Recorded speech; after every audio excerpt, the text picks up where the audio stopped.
20-1-2026 காலை. முரளி. ஓம் சாந்தி. பாப்தாதா மதுபன். இனிமையான குழந்தைகளே, எல்லையற்ற தந்தையை நினைவு செய்ய வேண்டும். இது மறைமுகமான விஷயமாகும். நினைவின் மூலம் நினைவு கிடைக்கிறது. யார் நினைவு செய்வதில்லையோ அவர்களை பாபாவும் எப்படி நினைவு செய்வார்? கேள்வி. சங்கம யுகத்தில் குழந்தைகளாகிய நீங்கள் எந்த படிப்பை படிக்கின்றீர்கள்? அது முழு கல்பத்திலும் படிப்பிக்கப்படுவதில்லை. பதில். வாழ்ந்து கொண்டே ஷரீரத்திலிருந்து விடுபடுவது, அதாவது வாழ்ந்து கொண்டே இறப்பதற்கான படிப்பை இப்போது படிக்கின்றீர்கள். ஏனென்றால் நீங்கள் கர்ம பந்தனங்களிலிருந்து விடுபட்டவராக கர்மாதீத் ஆக வேண்டும். மற்றபடி எதுவரை ஷரீரத்தில் இருக்கிறீர்களோ அதுவரை கர்மம் செய்யத்தான் வேண்டும். ஷரீரம் இல்லை என்றால்தான் மனம் கூட செயல்படாமல் இருக்கும். ஆகையினால் மனதை வென்றவர்கள் உலகத்தை வென்றவர்கள் அல்ல, ஆனால் மாயையை வென்றவர்கள் உலகத்தை வென்றவர்களாவர். ஓம் சாந்தி. பாபா வந்து குழந்தைகளுக்கு புரிய வைக்கின்றார். ஏனென்றால் எதுவும் தெரியாதவர்களுக்குத்தான் கல்வி கற்பிக்கப்படுகிறது என்பதை குழந்தைகள் தெரிந்துள்ளார்கள். எல்லையற்ற தந்தை உயர்ந்ததிலும் உயர்ந்த பகவான் வருகின்றார் என்றால் யாருக்கு கற்பிப்பார்? கண்டிப்பாக யார் உயர்ந்ததிலும் உயர்ந்த, முற்றிலும் எதுவும் புரியாதவர்களாக இருப்பார்களோ அவர்களுக்கே ஆகும். ஆகையினால்தான் விநாச காலத்தில் அன்பற்ற புத்தியுடையவர்களாக ஆகிவிட்டார்கள். எப்படி அன்பற்ற புத்தியுடையவர்களாக ஆகிவிட்டார்கள்? 84 லட்சம் பிறவிகள் என்று எழுதப்பட்டிருக்கிறதல்லவா? எனவே பாபாவையும் கூட 84 லட்சம் பிறவிகளுக்கு கொண்டு சென்று விட்டார்கள்.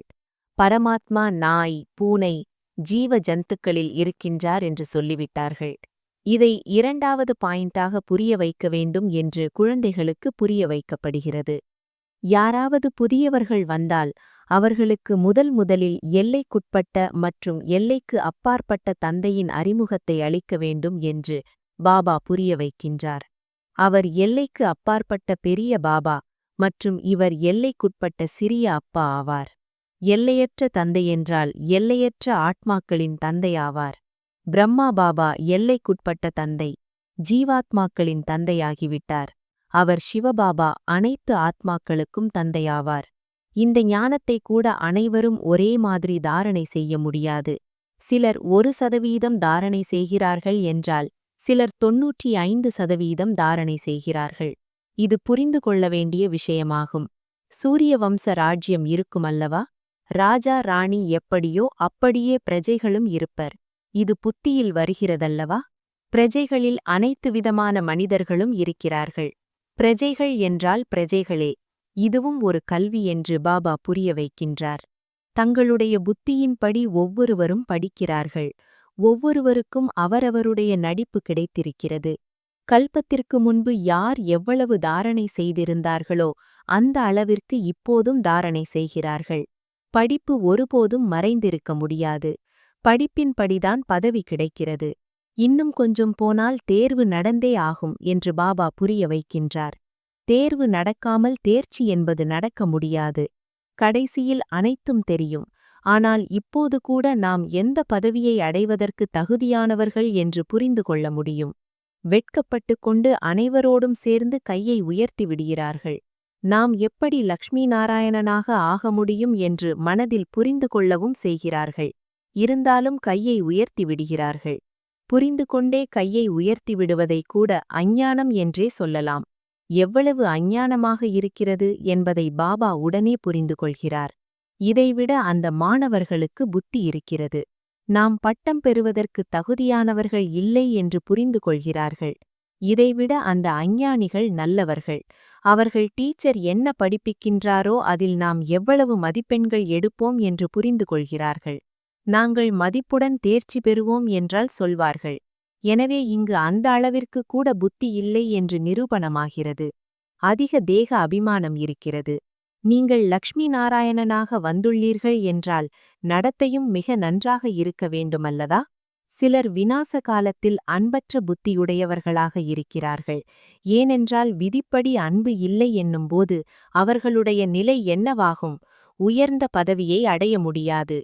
விநாச காலத்தில் அன்பற்ற புத்தி என்பதின் அர்த்தம் என்னவென்று பாபா அமர்ந்து குழந்தைகளாகிய உங்களுக்கு புரிய வைக்கின்றார். குழந்தைகளே முழுமையாக புரிந்து கொள்ளவில்லை என்றால் மற்றவர்கள் என்ன புரிந்து கொள்வார்கள்? எந்த குழந்தைகள் நாம் சிவபாபாவின் குழந்தைகள் என்று புரிந்து கொள்கிறார்களோ அவர்களே முழுமையான அர்த்தத்தை புரிந்து கொள்வதில்லை. பாபாவை நினைவு செய்ய வேண்டும் என்பது மறைமுகமான விஷயமாகும். படிப்பு மறைமுகமானது அல்ல அல்லவா? படிப்பில் வரிசை கிரமம் இருக்கிறது. அனைவரும் ஒரே மாதிரி படிப்பார்களா என்ன? இவர்கள் இன்னும் குழந்தைகள் என்று பாபா புரிந்து கொள்கிறார்.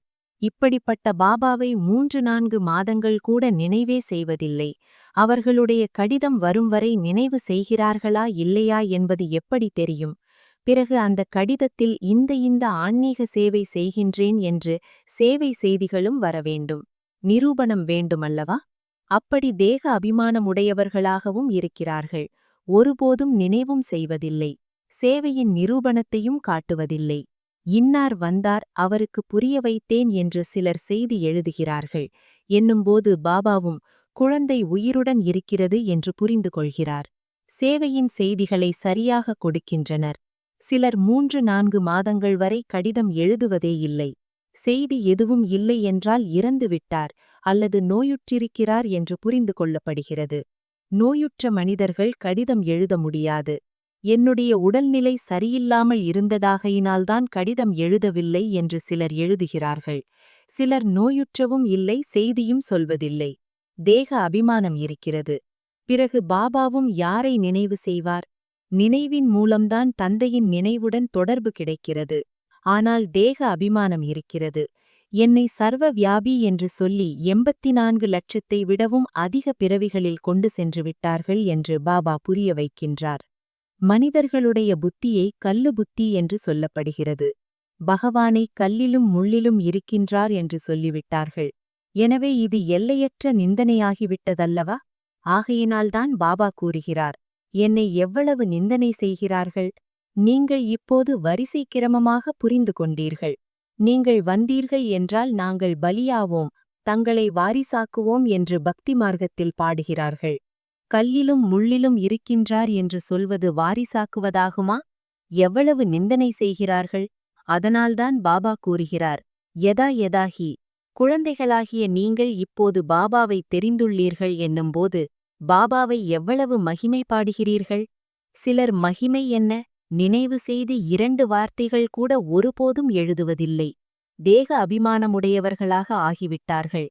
நமக்கு தந்தை கிடைத்திருக்கிறார், நம்முடைய தந்தை நமக்கு கற்கிறார் என்று குழந்தைகளாகிய நீங்கள் புரிந்து கொள்கிறீர்கள். பகவானுடைய மகா வாக்கியமல்லவா? நான் உங்களுக்கு இரஜயோகம் கற்றுக் கொடுக்கின்றேன். உலக ராஜ்யம் எப்படி கிடைக்கும் என்று உங்களுக்கு இரஜயோகம் கற்றுக் கொடுக்கின்றேன். நாம் உலக ராஜ்யத்தை பெறுவதற்காக எல்லையற்ற தந்தையிடம் கல்வி கற்கிறோம் என்ற போதை இருந்தது என்றால் குஷி வந்துவிடும். கீதையையும் படிக்கிறார்கள், ஆனால் சாதாரண புத்தகத்தை படிப்பது போல் படிக்கிறார்கள். கிருஷ்ண பகவானுடைய மகா வாக்கியம் இரஜயோகம் கற்றுக் கொடுக்கின்றேன், அவ்வளவுதான். அந்த அளவிற்கு புத்தியோ அல்லது குஷியோ இருப்பதில்லை. கீதை படித்து முடித்துவிட்டு தொழிலுக்குச் சென்று விடுகின்றனர், அவ்வளவுதான். எல்லையற்ற தந்தை நமக்கு கற்பிக்கின்றார் என்பது இப்போது உங்களுடைய புத்தியில் இருக்கிறது. வேறு யாருடைய புத்தியிலும் நமக்கு பகவான் கற்பிக்கின்றார் என்பது வராது. எனவே முதலில் யாராவது வந்தார்கள் என்றால் அவர்களுக்கு 2 தந்தையின் தத்துவத்தை புரிய வைக்க வேண்டும். ஸ்வர்க்கமாக இருந்த பாரதம் இப்போது நரகமாக இருக்கிறது என்று சொல்லுங்கள். நாங்கள் சத்திய யுகத்திலும் இருக்கிறோம், கலியுகத்திலும் இருக்கிறோம் என்று யாரும் சொல்ல முடியாது. யாருக்கு துக்கம் கிடைக்கிறதோ அவர்கள் நரகத்தில் இருக்கிறார்கள். யாருக்கு சுகம் கிடைக்கிறது என்றால் ஸ்வர்க்கத்தில் இருக்கிறார்கள். இப்படி நிறைய பேர் சொல்கிறார்கள். துக்கமான மனிதர்கள் நரகத்தில் இருக்கிறார்கள். நாங்கள் அதிக சுகத்தில் இருக்கிறோம். மாட மாளிகைகள் போன்ற அனைத்தும் இருக்கிறது. வெளியில் பட்டகமான நிறைய சுகத்தை பார்க்கிறார்கள் அல்லவா? சத்தியயுக சுகம் இங்கே இருக்க முடியாது என்பதை நீங்கள் இப்போது புரிந்து கொள்கிறீர்கள். சத்தியயுகத்தை கலியுகம் என்று சொன்னாலும் கலியுகத்தை சத்தியயுகம் என்று சொன்னாலும் இரண்டும் ஒன்றுதான் என்பது கிடையாது. அப்படி புரிந்து கொள்பவர்களை அஞ்ஞானிகள் என்றே சொல்ல முடியும். எனவே முதலில் தந்தையின் தத்துவத்தைச் சொல்ல வேண்டும். பாபாதான் தன்னுடைய அறிமுகத்தை அளிக்கின்றார். வேறு யாரும் தெரிந்திருக்கவில்லை. பரமாத்மா சர்வவியாபி என்று சொல்லிவிடுகின்றனர்.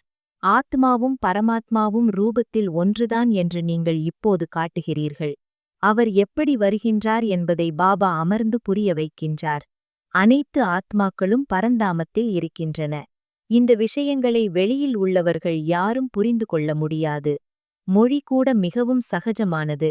கீதையில் ஸ்ரீகிருஷ்ணரின் பெயரை போட்டுவிட்டார்கள். கிருஷ்ணர் ஒன்றும் கீதை சொல்லவில்லை.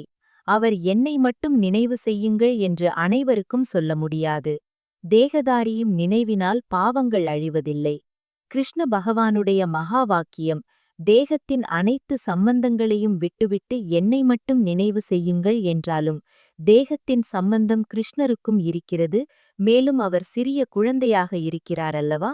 இது கூட எவ்வளவு பெரிய தவறாக இருக்கிறது. ஒரு தவறினால் எவ்வளவு வித்தியாசம் வந்துவிடுகிறது. பரமாத்மா சர்வ வியாபியாக இருக்க முடியாது. அனைவருக்கும் சத்கதியை வழங்கும் வள்ளல் என்று அவரை சொல்லப்படுகிறது. பிறகு என்ன, அவரும் துர்கதியை அடைகிறாரா? இவை அனைத்தும் சிந்தனை செய்ய வேண்டிய விஷயங்களாகும்.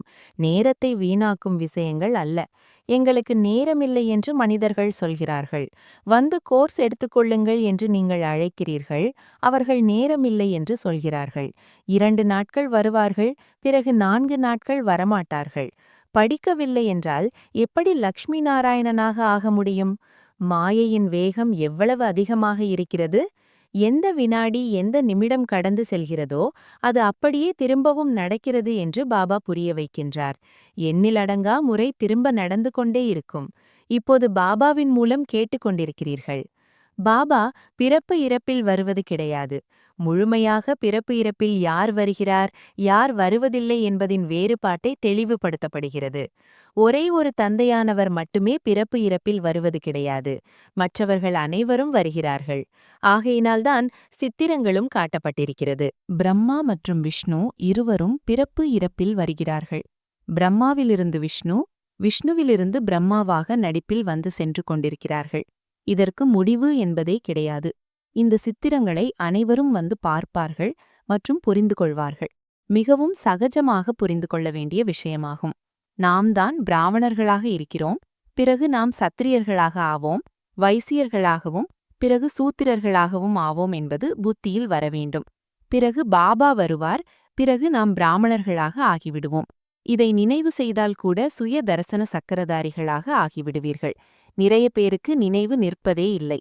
பிராமணர்களாகிய நீங்கள்தான் சுய தரிசன சக்கரதாரிகளாக ஆகின்றீர்கள். தேவதைகள் அப்படி ஆவதில்லை. இந்த சக்கரம் எப்படி சுற்றுகிறது என்பது ஞானமாகும். இந்த ஞானத்தை பெற்றதின் மூலம் அவர்கள் தேவதைகளாகியுள்ளார்கள். உண்மையில் எந்த மனிதனும் சுய தரிசன சக்கரதாரி என்று கொள்ள தகுதியானவர்கள் இல்லை. மனிதர்களுடைய உலகம் மரணலோகம் தனியாக இருக்கிறது. எப்படி பாரதவாசிகளின் பழக்க வழக்கங்கள் தனியாக இருக்கிறது, அதுபோல் அனைவருடையதும் தனித்தனியாக இருக்கிறது. தேவதைகளுடைய பழக்க வழக்கங்கள் தனிப்பட்டது. மரணலோகத்தின் மனிதர்களுடைய பழக்க வழக்கங்கள் தனிப்பட்டது. இரவு பகலுக்குண்டான வித்தியாசம் இருக்கிறது. ஆகையினால்தான் நாங்கள் தூய்மையற்றவர்களாக இருக்கிறோம் என்று அனைவரும் சொல்கிறார்கள். ஹே பகவான், தூய்மையற்ற உலகத்தில் இருக்கும் எங்கள் அனைவரையும் தூய்மையாக்குங்கள் என்று சொல்கிறார்கள். இன்றிலிருந்து 5000 ஆண்டுகளுக்கு முன் தூய்மையான உலகம் இருந்தது என்பது உங்களுடைய புத்தியில் இருக்கிறது. அதை சத்தியுகம் என்று சொல்லப்படுகிறது. திரேதாயுகத்தை அப்படி சொல்ல முடியாது. சத்தியுகம் முதல் தரமானது, திரேதாயுகம் 2ஆம் தரம் என்று பாபா புரிய வைத்திருக்கிறார். எனவே ஒவ்வொரு விஷயத்தையும் நல்ல விதத்தில் தாரணை செய்ய வேண்டும். யாராவது வந்து கேட்டால் அதிசயப்பட வேண்டும். சிலர் அதிசயப்படுகிறார்கள், ஆனால் அவர்கள் முயற்சி செய்வதற்கு நேரம் இருப்பதில்லை. கண்டிப்பாக தூய்மையாக இருக்க வேண்டும் என்பதை கேட்கிறார்கள். இந்த காம விகாரம்தான் மனிதர்களை தூய்மையற்றவர்களாக ஆக்குகிறது. இதை வெல்வதின் மூலம்தான் நீங்கள் உலகத்தை வென்றவர்களாக ஆக முடியும். காம விகாரத்தை வென்று உலகத்தை வென்றவர்களாக ஆகுங்கள் என்று பாபாவும் கூறியுள்ளார். மனிதர்கள் மனதை வென்றவர்கள், உலகத்தை வென்றவர்கள் என்று சொல்லிவிட்டார்கள். மனதை வசப்படுத்துங்கள். சரீரத்தில் இல்லாமல் இருந்தால்தான் மனம் செயல்படாமல் இருக்கும். மற்றபடி மனம் ஒருபோதும் செயல்படாமல் இருக்காது. கர்மம் செய்வதற்காகவே தேகம் கிடைத்திருக்கிறது எனும்போது எவ்வாறு கர்மாதீத் நிலையில் எப்படி இருப்பீர்கள்? பிணம் போன்ற நிலையைத்தான் கர்மாதீத் என்று சொல்லப்படுகிறது. வாழ்ந்து கொண்டிருக்கும் போதே இறப்பது என்றால் சரீரத்திலிருந்து விடுபட்ட நிலையாகும். உங்களுக்கும் கூட சரீரத்திலிருந்து விடுபடுவதற்கான வழியை கற்பிக்கின்றார். ஆத்மா சரீரத்திலிருந்து தனிப்பட்டதாகும். ஆத்மா பரம்தாமத்தில் இருக்கக்கூடியதாகும். ஆத்மா சரீரத்தில் பிரவேசிக்கிறது என்றால் அதை மனிதன் என்று சொல்லப்படுகிறது. கர்மம் செய்வதற்காகவே சரீரம் கிடைக்கிறது. ஒரு சரீரத்தை விட்டுவிட்டால் கர்மம் செய்வதற்கு ஆத்மா வேறொரு சரீரத்தை எடுக்க வேண்டும். கர்மம் செய்ய வேண்டியதில்லை எனும்போதுதான் சாந்தியாக இருப்பார்கள். மூலவதனத்தில் கர்மம் இருப்பதில்லை. சிருஷ்டி சக்கரம் இங்கேதான் சுற்றுகிறது. பாபாவையும் சிருஷ்டி சக்கரத்தையும் தெரிந்து கொள்ள வேண்டும். இதைத்தான் ஞானம் என்று சொல்லப்படுகிறது. இந்த கண்கள் எதுவரை தூய்மையற்றதாக குற்றமுடையதாக இருக்கிறதோ அதுவரை இந்த கண்களின் மூலம் தூய்மையான பொருட்கள் தெரிய வர முடியாது. ஆகையினால் ஞானத்தின் மூன்றாவது கண் வேண்டும். எப்போது நீங்கள் கர்மாதீத் நிலையை அடைவீர்களோ, அதாவது தேவதைகளாக ஆவீர்களோ, அதன் பிறகு இந்த கண்களின் மூலம் தேவதைகளை பார்த்து கொண்டே இருப்பீர்கள்.